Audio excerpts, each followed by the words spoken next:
Mi nombre es Pablo Ritter, tengo 36 años. Fui ingeniero en una plataforma petrolera en alta mar en Texas, un trabajo que pensé me daría una vida estable. Pero ahora no es más que un recuerdo lejano. Destrozado, como el vidrio roto bajo mis pies. Ahora estoy desempleado, no porque me falten habilidades, sino porque un evento devastador me derribó, dejándome agotado y vagando por esta noche amargamente fría. El frío del invierno en Texas no es del tipo agradable. Se filtra hasta los huesos, carcome cada fibra de músculo, haciéndote sentir pequeño e insignificante. Arrastro los pies por la acera, las piernas pesadas como si llevaran plomo, y mi aliento se convierte en nubes blancas bajo la enfermiza luz amarilla de las farolas. Todo a mi alrededor parece burlarse de mí. Estos son los días más oscuros de mi vida, una racha de jornadas en las que ya no sé cuánto más podré seguir adelante. Recuerdo claramente el día en que todo comenzó a derrumbarse. Pero no es momento de pensar en eso. No. Ahora, solo quiero regresar a la miserable habitación alquilada en las afueras, el único lugar donde aún puedo apoyar la cabeza. Esa habitación no tiene más que 4 paredes mohosas, una cama vieja que cruje y el hedor de la soledad. He vendido todo lo que tenía valor. La vieja camioneta es ahora mi único medio de transporte. Pero esta noche elegí caminar como si quisiera castigarme. La calle está vacía. Ni un alma, solo el viento aullando entre los árboles esqueléticos, arrastrando algunos copos de nieve dispersos. La nieve es rara en Texas, pero cuando llega trae consigo una melancolía que cubre todo de blanco, haciendo que todo parezca más limpio de lo que realmente es. Aprieto mi vieja chaqueta alrededor del cuerpo. La única chaqueta que me queda, desgastada en los hombros y llena de agujeros, pero es mi último escudo contra el frío que intenta devorarme por completo. Cada paso es una lucha. Pienso en todo lo que he perdido, el trabajo, la familia, el respeto. El corazón me duele como si una roca me aplastara el pecho, haciendo que cada respiración sea dolorosa. Eres un fracaso, Pablo, me digo en silencio, la voz en mi cabeza resonando como un reproche del pasado. Solía estar orgulloso de mí mismo. Pensaba que era el pilar de mi familia, pero ahora solo soy un vagabundo. Sin dinero, sin futuro. El frío atraviesa mi ropa, se infiltra en la piel y me hace temblar incontrolablemente. Me detengo un momento, apoyándome en una farola, intentando respirar profundo para calmarme. La luz ilumina el pavimento nevado, proyectando sombras extrañas que parecen susurrar sobre mi destino. Sigo caminando hacia el parque, un amplio espacio abierto en el límite del pueblo donde los niños juegan de día, pero que por la noche está tan silencioso como un cementerio. Normalmente lo cruzo para acortar el camino a casa, aunque siempre me parece desolado. Esta noche, una delgada capa de nieve cubre el césped, difuminando todo bajo la luz de la luna. Camino despacio, evitando los parches de hielo, cuando mis ojos se topan accidentalmente con una figura en un banco. Es un hombre mayor, encogido, inmóvil, como un cadáver que aún no se enfría. Mi corazón se aprieta. En la oscuridad, es solo una forma arrugada envuelta en harapos, en posición fetal para combatir el frío. El parque es vasto y vacío, nadie más alrededor, solo el viento silbando entre los árboles y los copos de nieve cayendo suavemente. El cuerpo del anciano tiembla violentamente. Puedo verlo desde la distancia, aferrándose al último vestigio de calor. Me detengo, dudando. ¿Qué demonios haces, Pablo? Apenas puedes cuidar de ti mismo, me dice la voz en mi cabeza, llena de duda. Pero no puedo simplemente irme. Algo me empuja hacia adelante. Me acerco con cuidado, pisando la nieve ligera para no asustarlo. Cuando llego al banco, me inclino para revisarlo de cerca. El olor a tierra fría y humedad llena mis fosas nasales. Sus labios están morados, pálidos como la muerte bajo la débil luz, y su aliento es una débil nube que se desvanece al instante. El anciano está a punto de congelarse hasta morir. Lo sé con certeza. Su piel está helada cuando toco ligeramente su mano, y sus ojos luchan por abrirse. Emite algunos sonidos entrecortados, algo como «hace frío, ayúdeme, por favor». No son palabras completas, pero lo entiendo claramente. Si lo dejo, no sobrevivirá la noche. Mi corazón late con fuerza, la adrenalina recorre mi cuerpo. Esto es Texas. El invierno puede matar, especialmente a los desamparados. Miro alrededor. Nadie. Solo viento y nieve. Quiero ayudar de alguna manera, pero cuando me miro a mí mismo, no tengo dinero, ni comida, nada que pueda ofrecer. Excepto la vieja chaqueta que me cubre. Es lo único que mantiene el frío a raya. La chaqueta que llevé en incontables viajes de trabajo. Ahora es el último vestigio de mi vida pasada. Aprieto los dientes, tratando de controlar el temblor. La decisión llega rápido, sin dudar un segundo. Me quito la chaqueta. El viento helado me golpea inmediatamente, clavándose en mi piel como 1000 agujas. El frío es tan intenso que casi me derrumbo, pero no paro. Coloco la chaqueta sobre el frágil cuerpo del anciano, ajustando el cuello para bloquear el viento. Tiembla. Sus ojos se entreabren ligeramente y yo le doy unas palmaditas suaves en el hombro, intentando transmitirle la poca esperanza que me queda. Estarás bien, señor. Mantente caliente. No te rindas, susurro, con la voz temblando por el frío y la emoción. No estoy seguro de si aún puede oírme, pero en mi corazón lo sé. No puedo dejar que un hombre muera congelado frente a mí. Es el último principio que me queda entre las ruinas de mi vida. Sin la chaqueta, me levanto. El viento me azota como un látigo.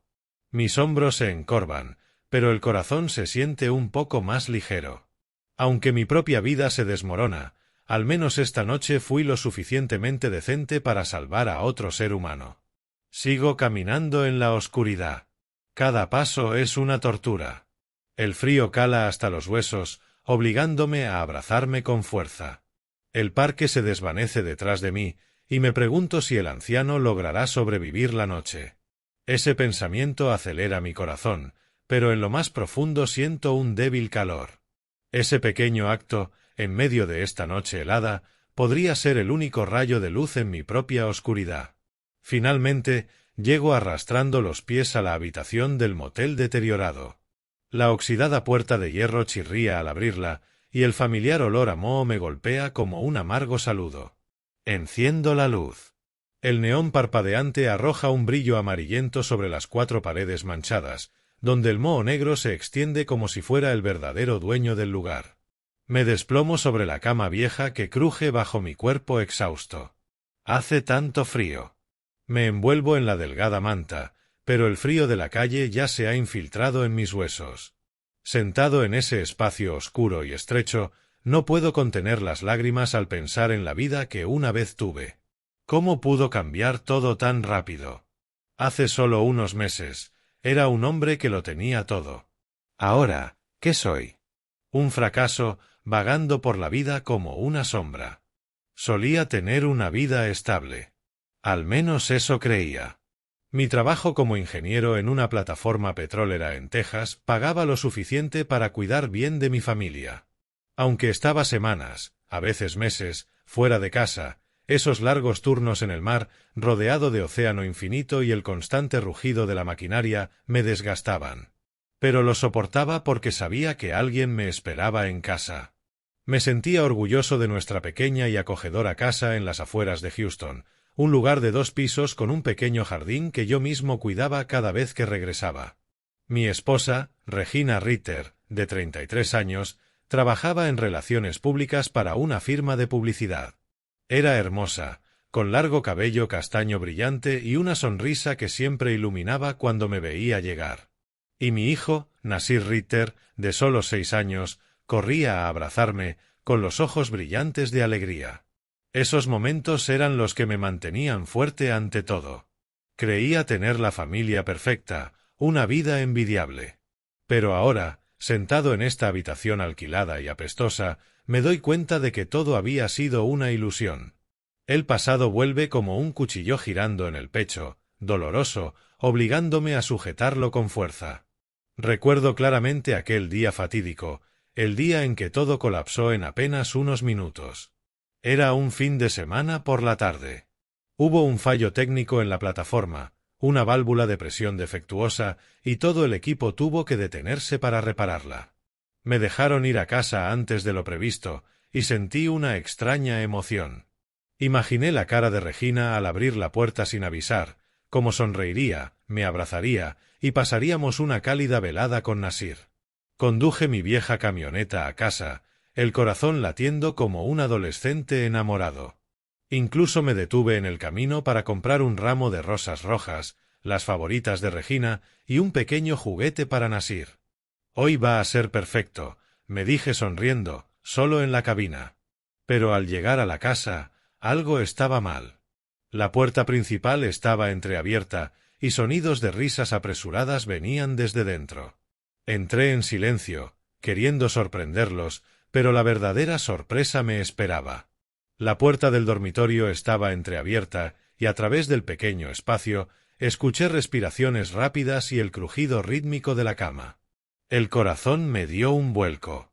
Un terrible presentimiento surgió dentro de mí.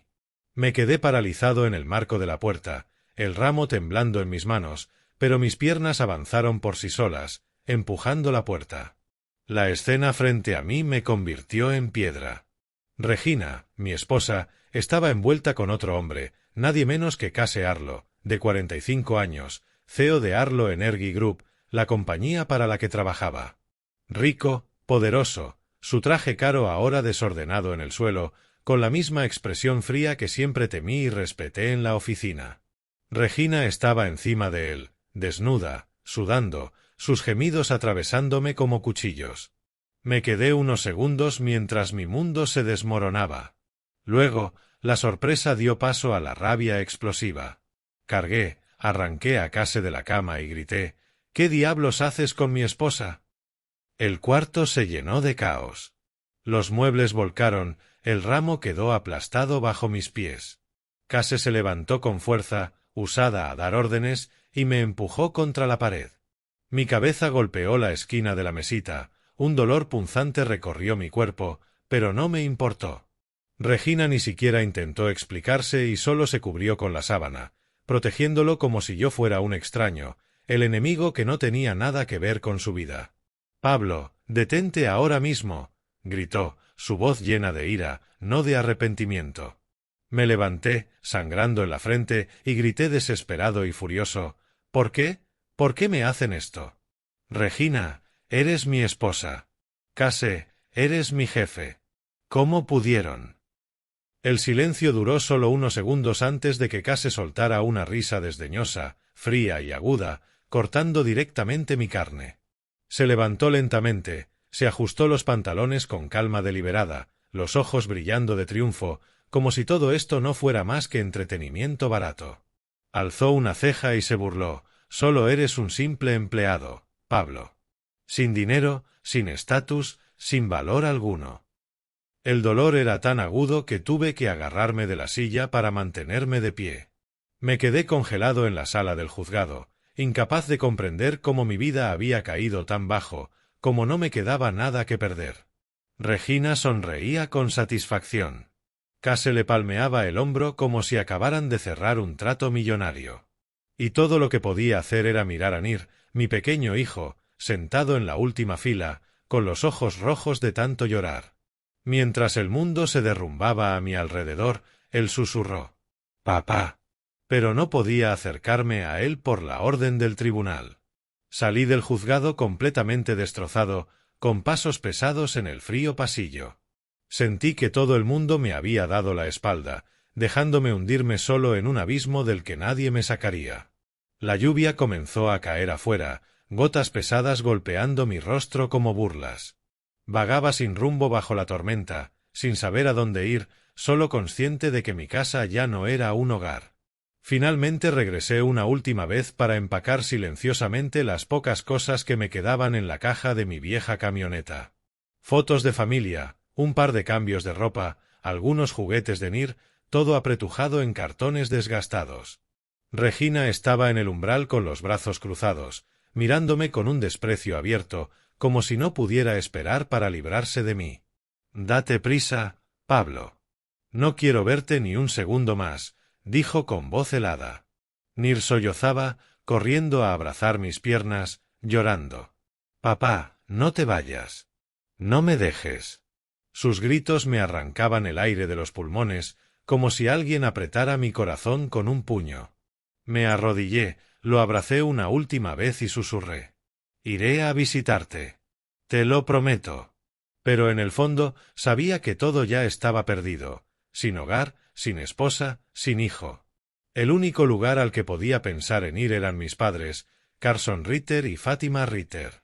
Las últimas personas de las que esperaba que me abrieran la puerta, aunque solo fuera por unas semanas. Conduje la vieja camioneta hacia la casa en la que crecí en las afueras de la ciudad, con el corazón latiendo entre esperanza y temor. No los visitaba regularmente desde hacía años, pero me decía a mí mismo que la sangre es más espesa que el agua. Cuando llegué, ya era de noche, y la cálida luz que salía de las ventanas me dio un destello de esperanza. Toqué la puerta. Mi padre la abrió, y la expresión en su rostro me hizo caer el estómago, no alegría, sino irritación. Antes de que pudiera explicar mi situación, Carson comenzó a gritarme como si fuera una carga que traería vergüenza a la familia. «¿Qué demonios haces aquí? ¿Qué lío has traído esta vez?», rugió, su voz resonando por toda la casa. Intenté contarle sobre el divorcio, la pérdida del trabajo, la pérdida de mi hijo, pero me interrumpió. «Eres inútil. Ni siquiera pudiste mantener a tu esposa. Has deshonrado a toda la familia.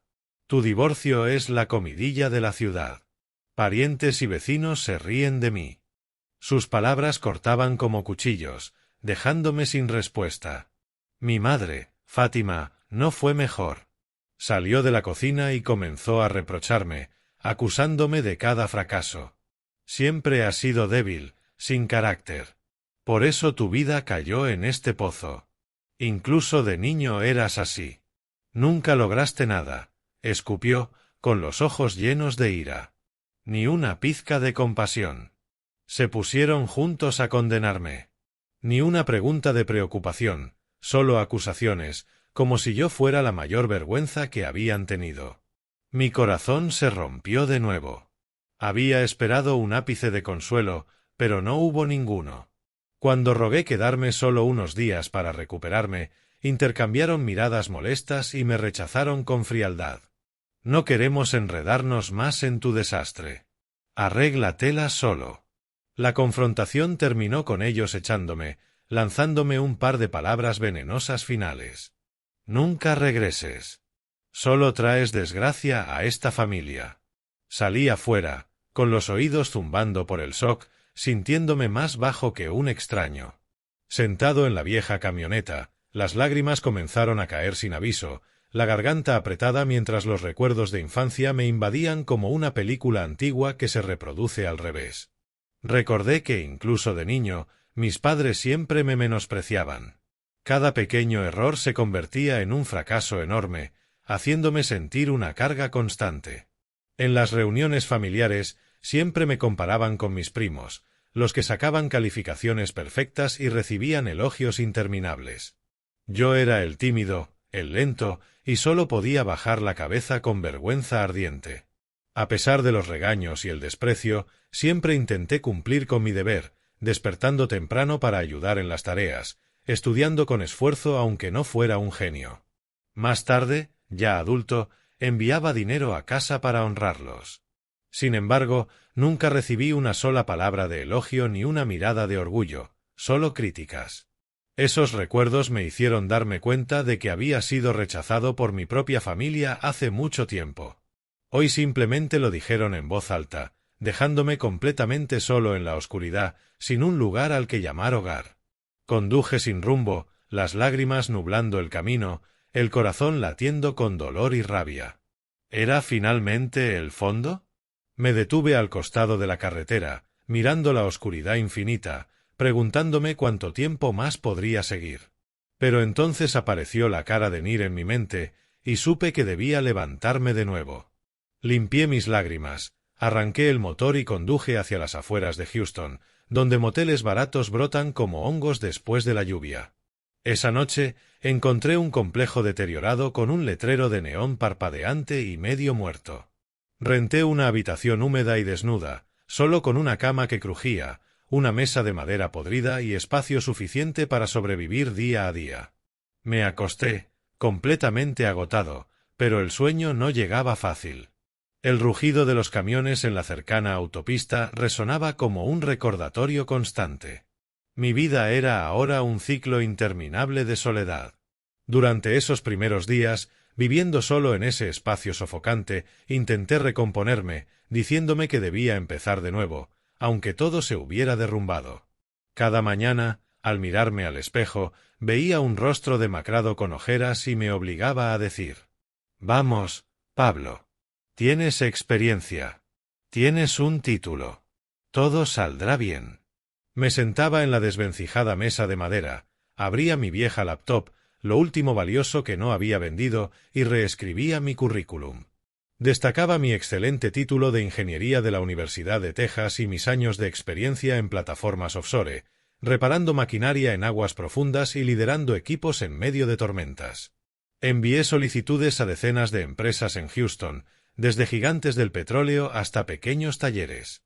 Cada vez que enviaba una, mi corazón latía con ansiedad, esperando una chispa de esperanza. Imaginaba recibir la llamada para una entrevista, conseguir un nuevo trabajo, ganar lo suficiente para ver a Nir regularmente. Incluso soñaba con contratar un abogado para luchar por la custodia y recuperar algo de justicia frente a Regina y Case. Pero la realidad era mucho más cruel de lo que imaginaba. Cada entrevista terminaba igual: rechazo sin explicación o un vago «nos pondremos en contacto» seguido de un silencio total. Recuerdo claramente mi primera entrevista en una pequeña empresa de mantenimiento de equipos petroleros. Llevaba mi único traje restante, forzaba una sonrisa confiada y respondía claramente sobre mi experiencia. El entrevistador asintió y dijo: «Excelente. Tu perfil encaja con lo que buscamos». Salí del edificio con el corazón latiendo, convencido de que mi suerte finalmente había cambiado. 2 días después llegó el correo de rechazo. «Gracias, pero hemos elegido a otro candidato». Sin motivo, sin explicación. Intenté de nuevo con otras empresas, y más, pero el resultado siempre era el mismo. Mi corazón se volvía más pesado. Cada vez que abría mi bandeja de entrada, sentía un escalofrío de temor al encontrar otro rechazo. ¿Por qué? ¿Qué estoy haciendo mal? Me preguntaba por las noches, acostado en la cama, mirando el techo manchado de agua. Finalmente, una gran corporación energética en Houston me ofreció un puesto como ingeniero senior. Recibí la llamada. La voz al otro lado era entusiasta. «Bienvenido al equipo». Mi corazón explotó de alegría. Corrí por la diminuta habitación del motel como un idiota, riendo solo. Esto era, pensé, la oportunidad de empezar de nuevo. Imaginé mi primer sueldo, rentar un lugar decente, llevar a Nir los fines de semana. Los primeros días en el nuevo trabajo trabajé duro, arreglé equipos rápidamente y hasta recibí elogios de los compañeros. Pero días después, la pesadilla regresó. Mi nuevo jefe me llamó a su oficina, rostro serio. «Pablo, tenemos que despedirte. Órdenes de arriba». La razón era vaga: simplemente no encajas en la cultura. Me quedé paralizado, el corazón golpeando con fuerza. ¿Por qué? ¿Qué hice mal?, pregunté, con voz temblorosa. Solo negó con la cabeza y evitó mirarme. Un mal presentimiento me invadió. Comencé a investigar. Llamé a antiguos contactos del sector discretamente, y entonces la devastadora verdad me golpeó como un puñetazo. Case Arlo había usado silenciosamente su poder y dinero para destruir mi reputación. Había difundido rumores de que yo era inestable mentalmente, un problema disciplinario anterior, e incluso enviado correos falsos a posibles empleadores advirtiendo que no me contrataran. Un amigo me dijo: «Dicen que Arlo está sobornando a gente. Quien te contrate pierde contratos con su grupo». Me desplomé en el piso del motel, manos temblorosas sosteniendo el teléfono, sintiendo que el mundo se cerraba sobre mi garganta. La rabia y el pánico se mezclaban dentro de mí. Quise irrumpir en su oficina y destrozarle la cara, pero sabía que no podía. Mi carrera estaba completamente arruinada. El mundo del petróleo y gas en Texas es pequeño, y la marca de Case estaba por todas partes. Al darme cuenta de que no tenía otra opción que trabajos de labor manual para sobrevivir, me levantaba antes del amanecer, me ponía ropa vieja y descargaba camiones en almacenes, levantando cajas pesadas bajo el sol abrasador hasta que mi espalda parecía romperse. Por las tardes lavaba platos en un restaurante local, manos agrietadas por horas en agua jabonosa. Ya entrada la noche, repartía comida, conduciendo mi vieja camioneta por calles empapadas. Tras los turnos, agotado, ropa empapada de sudor y lluvia, caminaba de regreso al motel por calles oscuras, sintiéndome empujado a un callejón sin salida por el mundo. Mi corazón latía con fuerza cada vez que pensaba en el futuro. ¿Sobreviviría siquiera? Cada tarde, al caminar del estacionamiento a mi habitación, pasaba por un pequeño parque oscuro cerca del complejo, vacío, desolado, con árboles esqueléticos y frías bancas de piedra. Fue precisamente allí, en una noche helada, donde conocí al viejo vagabundo por primera vez y le di mi abrigo para salvarle la vida. Sin saberlo, había abierto un nuevo capítulo de mi destino. En ese entonces, no tenía idea. Después de aquella noche, la vida continuó. Salir del motel antes del amanecer, trabajar hasta quedar exhausto hasta que encendieran las luces de la ciudad y luego arrastrarme de regreso por el parque silencioso. Cada noche que pasaba por allí, me detenía unos minutos en la banca donde el viejo descansaba, ahora envuelto en la delgada manta que le había llevado después de nuestro primer encuentro. Cuando nos volvimos a ver, se presentó suavemente. «Me salvaste la vida esa noche, hijo». «Soy Benson», dijo, con voz temblorosa por el frío pero llena de gratitud. Solo sonreí y negué con la cabeza. «Cualquiera habría hecho lo mismo, señor». Pero Benson negó con la cabeza y dijo: «El mundo rara vez tiene gente tan amable como tú», y desde entonces me trató con verdadero afecto. Desde ese día, cada vez que me sobraba algo de comida del restaurante, un sándwich, un abrigo viejo, un par de calcetines casi nuevos comprados con mis escasos ahorros, se los llevaba a Benson, compartiendo lo poco que tenía. Lo aceptaba con una sonrisa agradecida, y comenzamos a hablar. En las noches en que la vida me aplastaba hasta que apenas podía respirar, con la espalda dolorida de cargar cajas, las manos adoloridas de lavar platos y el corazón pesado por extrañar a Nir, iba a Benson y lo contaba todo.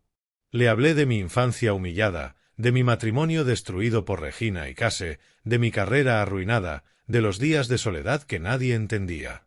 «Señor, siento que mi vida está maldita», decía, con la voz quebrada, el corazón acelerado al finalmente abrirme. Benson escuchaba atentamente, sus ojos viejos a veces brillando con una extraña comprensión. Nunca juzgaba. Solo asentía y ofrecía consejos cortos pero profundos. «La vida es como el océano, hijo. Las tormentas vienen y van. Lo importante es mantener firme la mano en el timón». Esas palabras me ayudaron a mantenerme firme en la tormenta de la vida, como un sedante en la oscuridad de la noche. Gradualmente, dejé de ver a Benson como un extraño y empecé a considerarlo un viejo amigo, la única persona que escuchaba sin juzgar ni mirar desde arriba. Benson también se abría a veces, compartiendo fragmentos de su vida, años de pérdidas y soledad no muy diferentes de los míos. «Una vez tuve familia, un trabajo estable, y luego todo se vino abajo», decía con voz baja y triste, que me hacía inclinarme, corazón latiendo con anticipación. Aunque nuestras circunstancias eran mundos aparte, yo, un ingeniero desempleado, él, un vagabundo sin hogar, encontramos un terreno común, ambos solos, ambos con heridas demasiado profundas para hablar fácilmente. Ambos viviendo en las sombras donde nadie realmente se preocupaba. Esas charlas nocturnas en el parque se convirtieron en mi salvavidas, haciéndome sentir conectado con el mundo, con alguien que todavía veía valor en mí. Las conversaciones iban desde el clima hasta el sentido de la vida, y comencé a esperarlas como una parte esencial de mi día. Pero no tenía idea de que este humilde amigo sin hogar me estaba observando de una manera completamente diferente.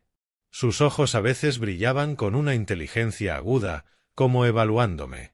Y él sería quien, en un solo instante que estaba por llegar, daría un giro completo a mi vida. Cada noche, al regresar a la habitación, pensaba en Benson con un poco de calidez, pero también con preocupación. ¿Estaría bien en el frío? Mi vida continuaba llena de derrotas y fugaces destellos de esperanza. Pero en el fondo, podía sentir que un cambio se acercaba. Esos días pasaban como un bucle interminable de infierno. Pero mi amistad con Benson era el único punto brillante que evitaba que me hundiera por completo. Seguía trabajando de sol a sol. Mi cuerpo agotado, pero mi espíritu aferrándose desesperadamente. Un mediodía abrasador en Houston, el sol golpeando como si quisiera quemar la piel, me encontraba en el vestíbulo de mi antigua compañía, Arlo Energy Group, vistiendo un uniforme descolorido de repartidor, una vieja polo con los hombros desgastados y el logo barato del restaurante, sujetando una bolsa de comida humeante. Este lugar solía ser mi orgullo. Cada mañana entraba allí como ingeniero offshore, cabeza erguida, saludado cálidamente por colegas. Y ahora estaba allí, un extraño en mi propio pasado, sudando bajo el sol abrasador, sosteniendo un recipiente de espuma con hamburguesas y papas fritas, esperando a que alguien tomara el pedido. El amargor me recorrió mientras los recuerdos de días mejores inundaban mi mente. Reuniones estratégicas sobre extracción de petróleo, risas con colegas, la sensación de ser parte de algo grande. Ahora era solo un repartidor, un fracaso regresando al escenario de su propia caída. Mi corazón se apretó. Temía que alguien me reconociera o, peor, me mirara con lástima. Entregué el pedido, guardé unas pocas propinas y estaba a punto de salir corriendo para escapar de la avalancha de recuerdos. Mis pasos eran apresurados, cabeza baja, tratando de evitar rostros conocidos. Pero entonces una voz aguda y burlona resonó detrás de mí, arrancándome de mis pensamientos. «Vaya, vaya, mira quién está aquí. El gran ingeniero Ritter, ahora repartidor. La vida cambia rápido, ¿no?»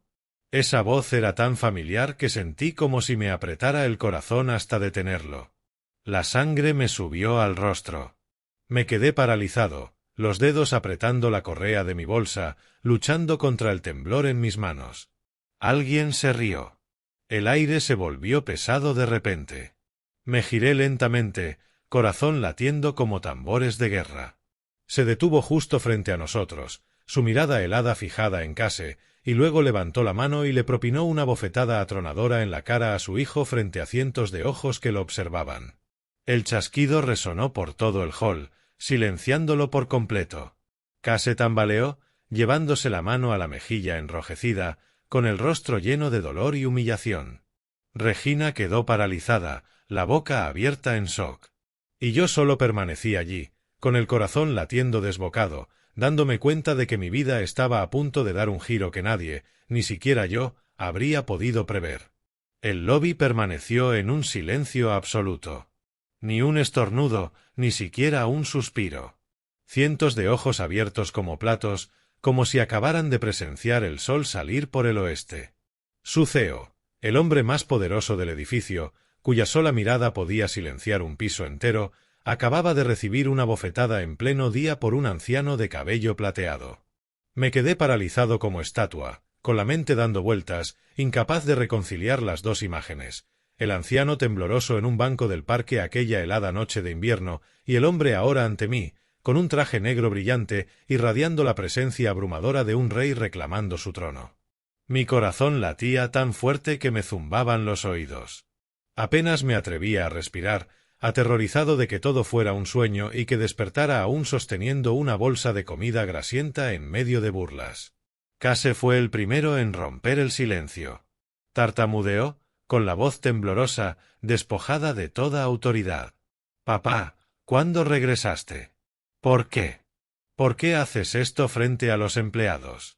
Intentó erguirse, pero sus manos aún cubrían su mejilla ardiente, los ojos llenos de miedo e ira.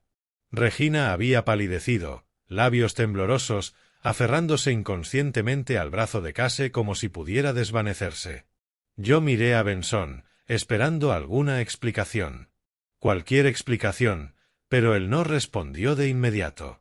Simplemente recorrió con la mirada el lobby lentamente, sus ojos afilados como cuchillas, haciendo que la gente bajara la cabeza o retrocediera instintivamente.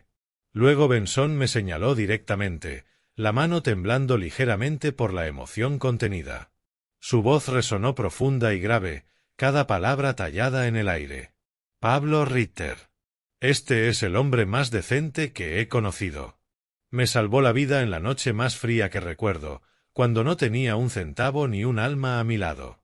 Me quitó el último abrigo que tenía y me lo puso encima, sin pedir nada a cambio, sin siquiera saber quién era yo. Luego giró su rostro hacia Case, la mirada tan penetrante que todo el lobby pareció estremecerse. Su voz se volvió helada y firme. Y mi hijo nunca entendió lo que significan las palabras humanidad y decencia. El lobby contuvo la respiración de nuevo. Pude escuchar mi propio corazón retumbar en el pecho. El rostro de Case se tornó carmesí de vergüenza y rabia. «No puedes hacer esto. Soy el CEO. No puedes humillarme frente a toda la empresa», gritó, dando un paso desesperado, con la voz quebrada. Benson solo esbozó una sonrisa fría y cortante. «Esa bofetada fue demasiado ligera por todo lo que has hecho en estos últimos 5 años, Case». En ese preciso instante, el ascensor privado al final del lobby sonó. Las puertas se abrieron y descendió toda la alta gerencia de la corporación. Personas que los empleados comunes solo veían en pantalla durante las reuniones de accionistas. El presidente del consejo, el director financiero, el asesor legal, todos con trajes negros, rostros graves y lo que casi me derriba, se inclinaron profundamente, respetuosamente y al unísono dijeron: «Damos la bienvenida al presidente, no a Case, sino a Benson». En cuestión de segundos, todo quedó claro como la luz del día. Benson Arlo no era solo el padre de Case.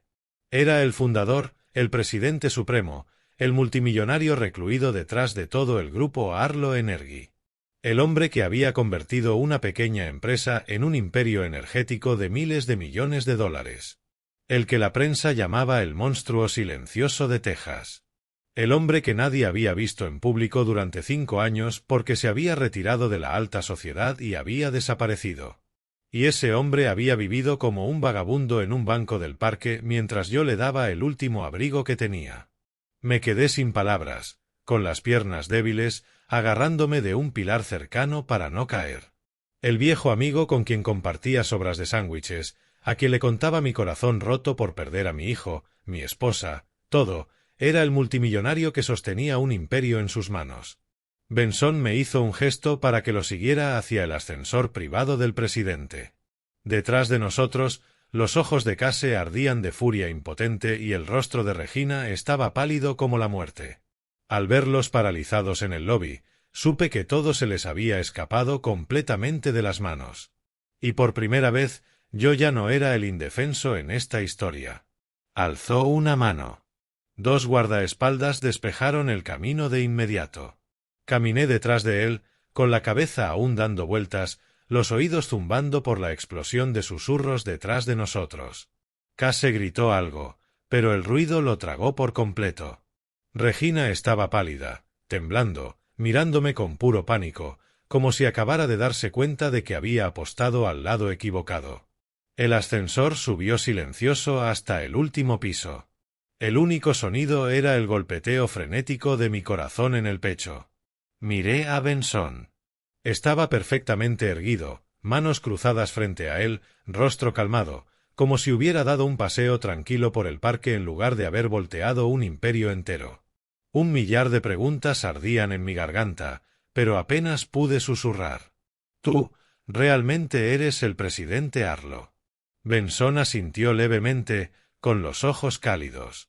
«Pronto lo entenderás todo, hijo». Las puertas se abrieron a un largo pasillo de mármol pulido en el que nunca había estado.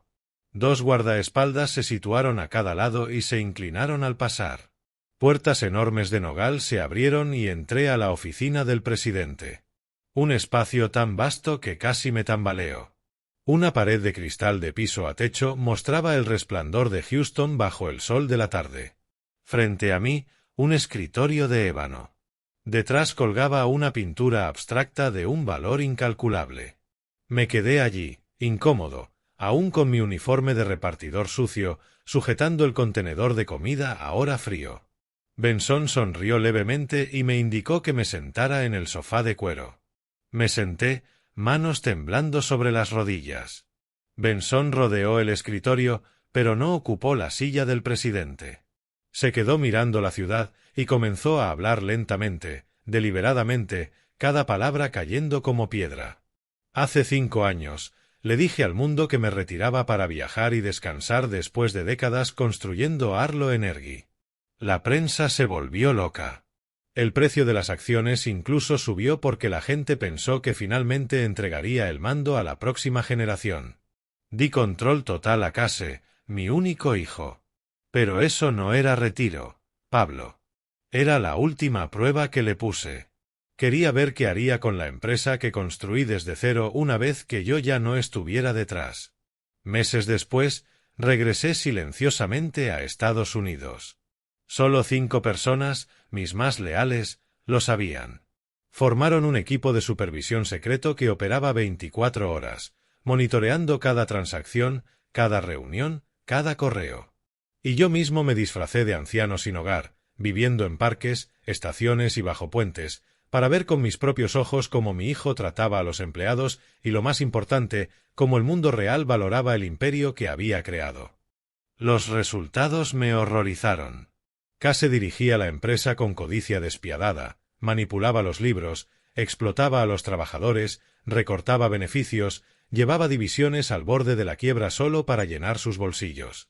12 proyectos comunitarios que apoyé fueron eliminados. Empleados despedidos sin causa, salarios retenidos, presión tan intensa que muchos colapsaban mentalmente. Y aún peor, Case y Regina habían conspirado con accionistas para eliminarme permanentemente del consejo y tomar el puesto de presidente. Nunca pensé que mi propio hijo se atrevería, dije con voz quebrada. Le enseñé que el dinero se puede perder, pero el honor no, y sin embargo, vendió su honor por poder. Luego, me miró directamente. Hasta que te conocí a ti. Cuando comenzó mi calvario, Benson estaba sentado en el parque cerca de mi motel. Escuchó los informes de un ingeniero calificado despedido injustamente y sistemáticamente vetado solo por negarse a inclinarse ante Case. Comenzó a observarme. Cómo trabajaba sin quejarme, cómo aún sonreía a los clientes de delivery aunque estuviera exhausto, cómo compartía mis últimas obras con un anciano sin hogar aún con hambre. Aquella noche fría, cuando le di mi último abrigo, Benson supo que había encontrado la respuesta a su prueba de 5 años. La humillación que sufriste hoy fue la gota que colmó el vaso, dijo firme. No solo para restaurar tu honor, sino para arrancar la podredumbre que infectaba esta empresa de raíz a punta. Esa misma tarde, Benson convocó una reunión extraordinaria de accionistas. Me permitió sentarme en un rincón como testigo de la verdad. El auditorio estaba lleno, la tensión cortante. Case entró confiado, traje impecable, sonriendo a los accionistas hasta que Benson apareció por la puerta lateral, con traje negro y autoridad absoluta. No saludó a nadie. Simplemente levantó la mano. La pantalla gigante se iluminó. Aparecieron informes financieros falsificados, correos de colusión, grabaciones de sobornos, fotos de empleados obligados a trabajar horas extras sin pago, incluso el plan completo para destituir a Benson. Todo recopilado durante 5 años por el equipo secreto. La sala quedó en silencio. Case saltó, gritando negaciones, culpando a secretarias, socios, cualquiera menos a él. Pero la evidencia era abrumadora, irrefutable. La Junta votó al instante. 30 segundos. Mayoría absoluta. Case Arlo fue destituido como CEO, despojado de toda autoridad operativa, y la empresa ordenó una auditoría completa, entregando archivos a investigadores federales. Cuando se anunció el resultado, Benson me llamó frente a todos. Puso su mano sobre mi hombro y declaró, con voz que retumbaba por la sala: este hombre, Pablo Ritter, me salvó la vida en la noche más fría que he vivido. Me mostró que la decencia todavía existe. Hoy le devuelvo la oportunidad de estar de pie en el lugar donde una vez fue aplastado. Se giró hacia mí frente a los accionistas más poderosos de Texas. Pablo, a partir de mañana, serás vicepresidente ejecutivo de Ingeniería y Seguridad, reportando directamente a mí. Salario triple que el anterior, más acciones de la empresa. Te lo has ganado. Las lágrimas me ahogaban. Solo pude inclinarme profundamente y susurrar. Gracias, señor. Muchísimas gracias. Case se levantó de golpe, rostro morado de humillación y rabia. Gritó algo ininteligible y salió furioso, barriendo papeles como un pequeño tornado. Las puertas del salón se cerraron tras él, dejando un silencio pesado. Observé cómo se iba, sin miedo, sin dolor, solo con una sensación abrumadora de ligereza. El capítulo más oscuro había terminado. Case, el hombre que destruyó mi vida, había cavado su propia tumba. Y yo, el repartidor sucio, ahora estaba en la cima del lugar que alguna vez me enterró. Benson me dio una palmada en el hombro. Ve a casa, dúchate, descansa. Mañana comienzas de nuevo y esta vez nadie volverá a tocarte.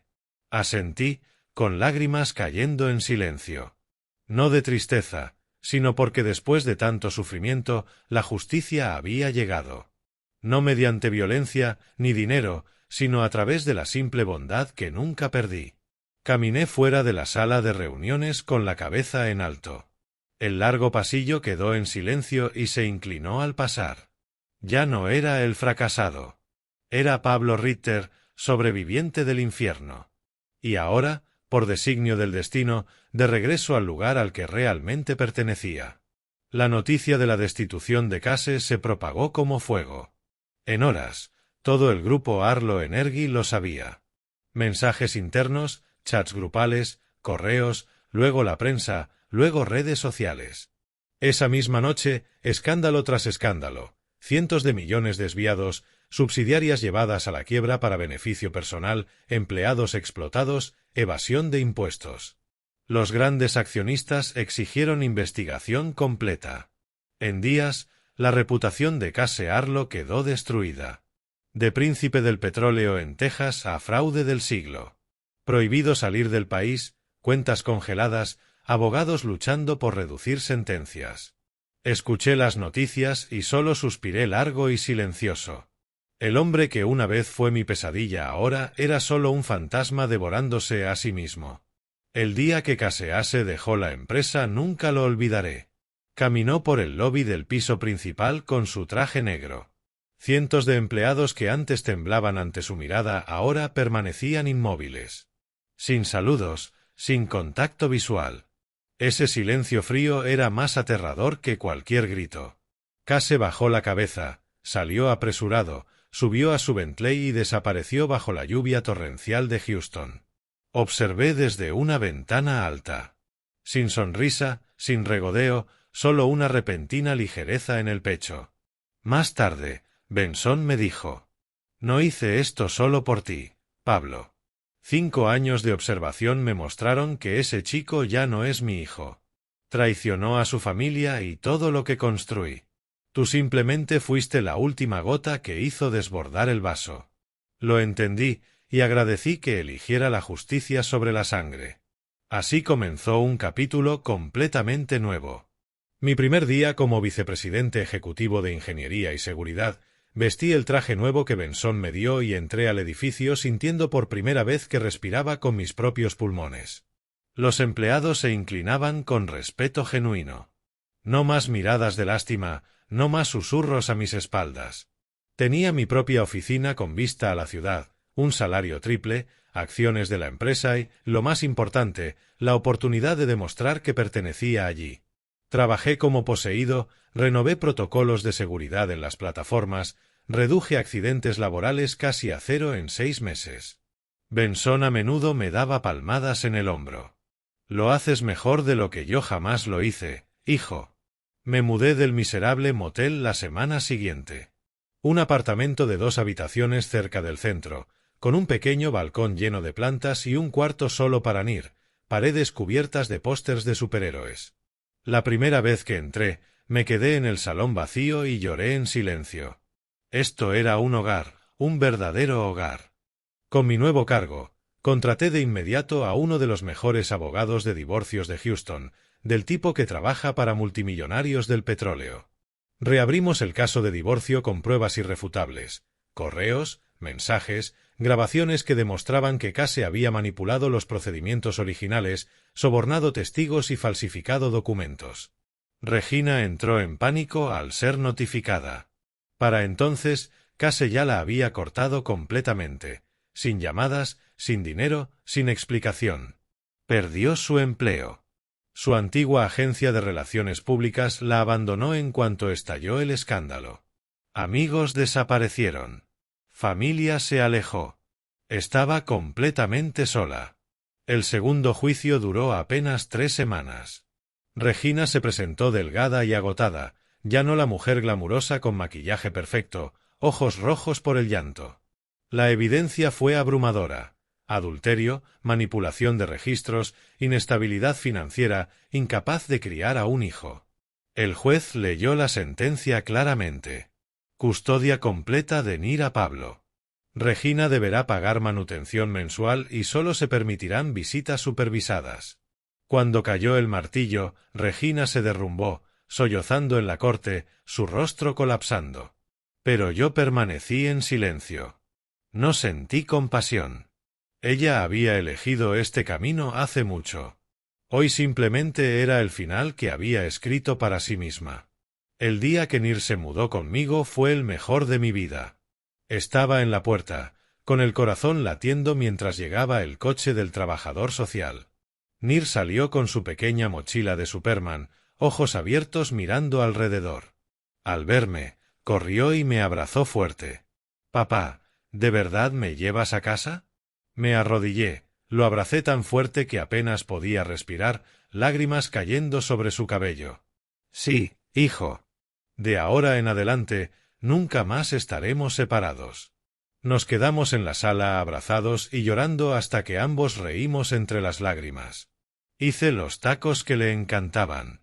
Comimos en el suelo porque la mesa aún no había llegado. Aquella noche se durmió en mis brazos. Miro las plantas verdes en el balcón y sé que cada onza de dolor valió la pena.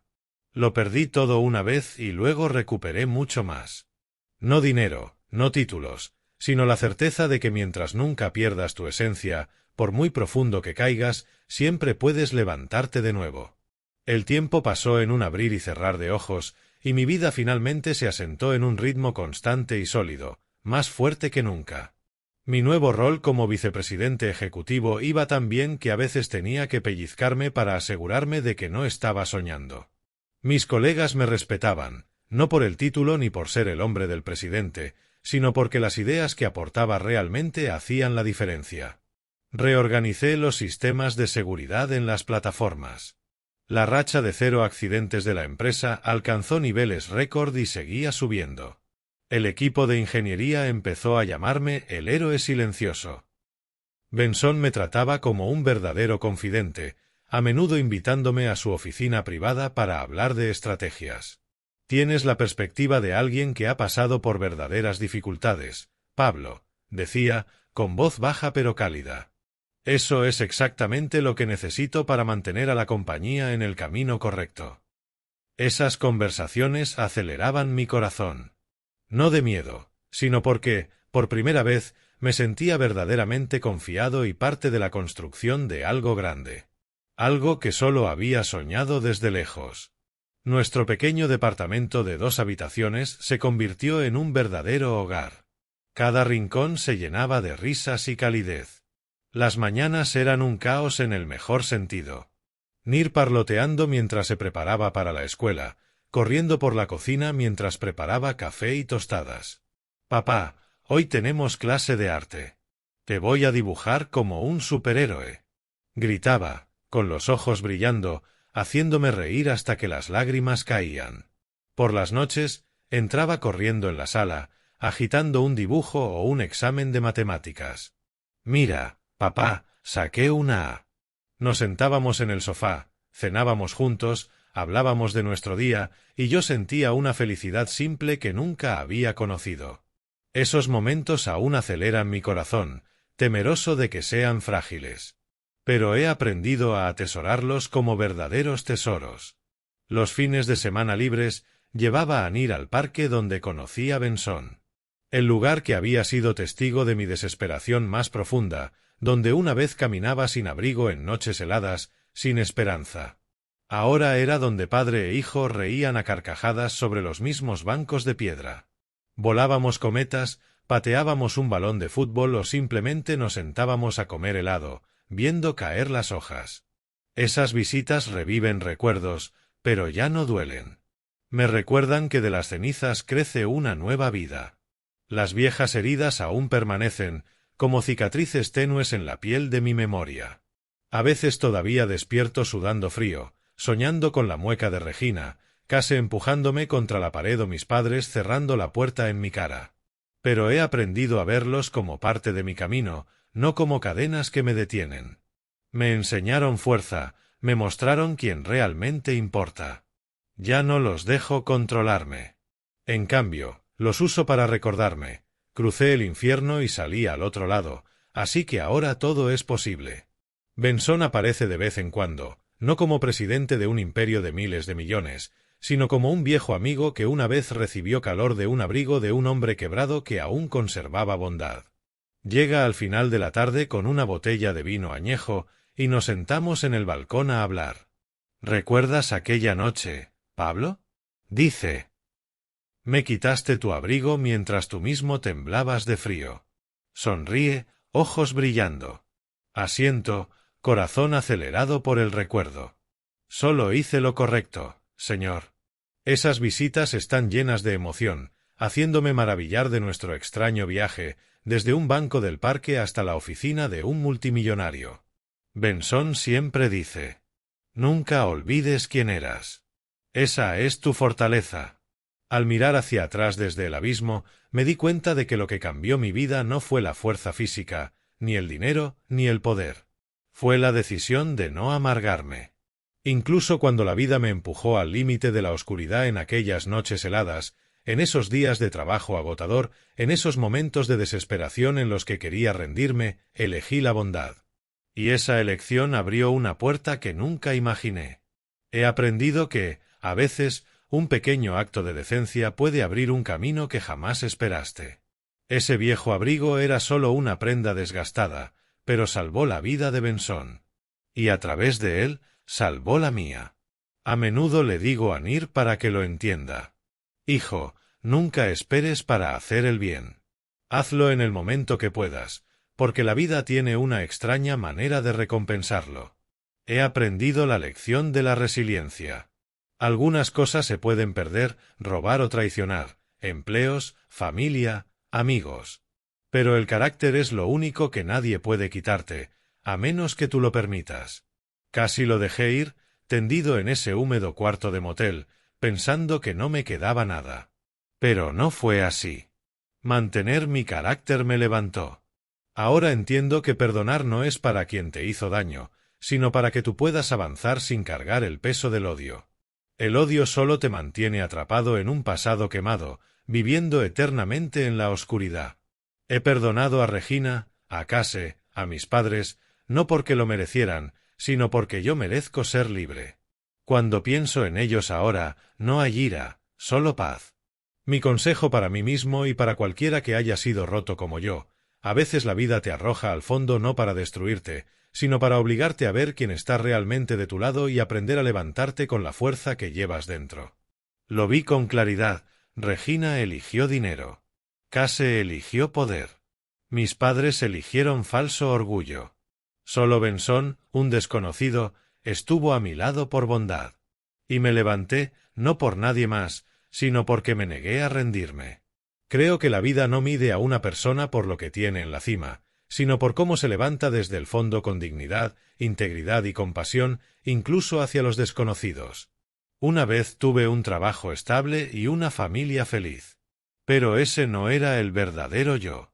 El verdadero yo es el hombre que dio su abrigo a un desconocido en una noche helada. El padre que lloró abrazando a su hijo en una sala vacía. El hombre que se negó a volver a un pasado tóxico. Y cuando veo a Nir dormir pacíficamente en su pequeña habitación iluminada por el sol, sé que, aunque perdí casi todo, recuperé lo más importante: el derecho a ser un buen padre y a escribir mi propia vida como merezco. Me acuesto junto a mi hijo, escuchando su respiración tranquila, y sonrío. Mi vida finalmente es mía y de nadie más.